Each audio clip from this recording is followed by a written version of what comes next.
नमस्कार। Election result में आपका एक बार फिर से स्वागत है। मतगणना के 3 घंटे हो चुके हैं। बहुत सारी बिहार की ऐसी सीटें हैं जिस पर अब यह कहा जा सकता है कि वो प्रत्याशी जीत की ओर बढ़ चुका है। तो वो सीटें कौन कौन सी है हम आपको बताने जा रहे हैं। तो उसमें जो सबसे महत्वपूर्ण सीट है वो मुजफ्फरपुर की है, जहां पे शशिभूषण चौधरी जो है अजय निषाद से एक निर्णायक मत बना चुके हैं। लगभग 30,000 वोटों से वो आगे चल रहे हैं। मतलब साफ है कि वो जीत की तरफ अपने कदम बढ़ा चुके हैं। मुजफ्फरपुर से जो लगता है कमल वहां खिल रहा है। 30,000 वोटों से आगे चल रहे हैं। मतलब जीत के रास्ते पर शशिभूषण चौधरी अपने कदम बढ़ा चुके हैं। इसके बाद बात करिए दरभंगा की, जहां पर कमल छाप आगे बढ़ रहा है, कमल खिलता हुआ दिख रहा है। गोपाल जी ठाकुर लगभग 18,000 वोटों से आगे चल रहे हैं। मतलब वो भी करीब करीब जीत के आगे चल रहे हैं। कहा जा रहा था कि बहुत सारे एंटी इनकम्बेंसी है, लेकिन हम बार बार ये कहते थे कि मोदी मैजिक दरभंगा में इतना चला है जो गोपाल जी ठाकुर की नैया को पार कर देगा।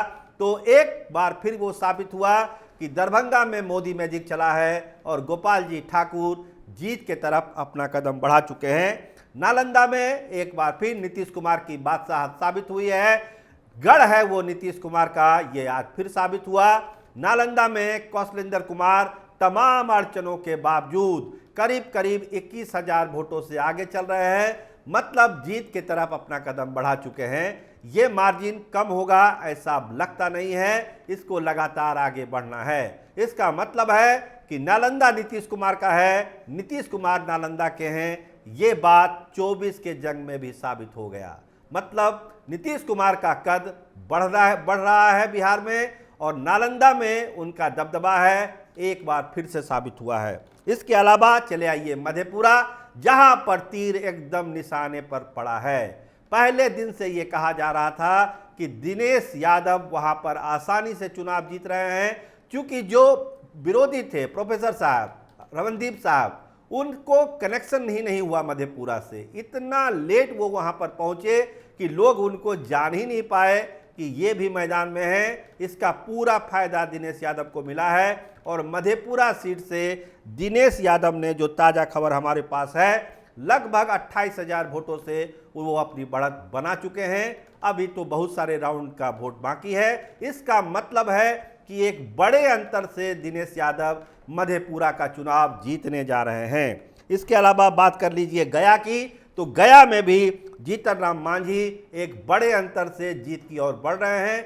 लगभग 38,000 वोटों का मार्जिन उनका हो चुका है। ये लगातार बढ़ रहा है, पहले राउंड से ही बढ़ रहा है।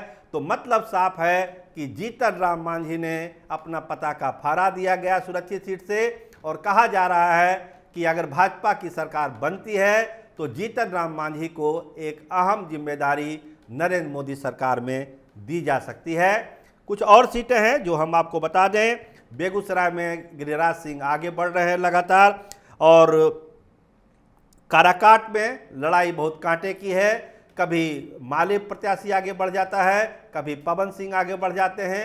जो ताज़ा आंकड़ा है उसमें राजा राम कुशवाहा आगे चल रहे हैं, और लगातार पवन सिंह उपेंद्र कुशवाहा को नुकसान पहुंचाते हुए दिख रहे हैं। क्योंकि अगर उपेंद्र कुशवाहा और पवन सिंह के वोट को अगर आप जोड़ देंगे तब राजा राम सिंह पीछे चल जाएंगे, लेकिन चूंकि अलग अलग चुनाव है तो राजा राम कुशवाहा फिलहाल आगे दिख रहे हैं काराकाट की जंग में। तो बहुत सारे आंकड़े आ रहे हैं, लगातार हम आपको अपडेट करते रहेंगे। लेकिन फिलहाल ये लगता है कि मुजफ्फरपुर, नालंदा, मधेपुरा, गया, ये ऐसी सीटें हैं जहां के प्रत्याशी जीत की ओर आगे बढ़ चुके हैं। आप देखते रहिए कैपिटल टीवी बिहार। आपका बहुत धन्यवाद, आपका बहुत शुक्रिया।